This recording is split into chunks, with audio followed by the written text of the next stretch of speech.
Guys, good eve. Ayan.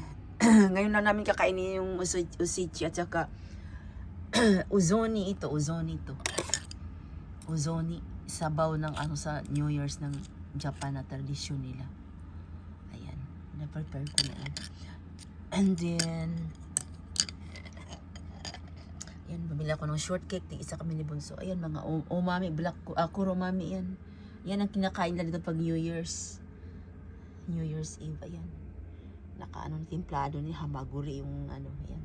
Nilagyan ko ng garlic butter at saka mantika nung pinirito ko yung apat na ano hipon. Ayan. Kamaboko, datimaki.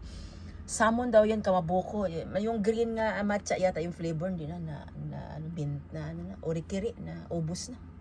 Late kasi. Ayan. Yun lang guys, let's eat. Osechi and ozoni. Bye, thanks for watching. Happy New Year to everyone. Itadakimasu.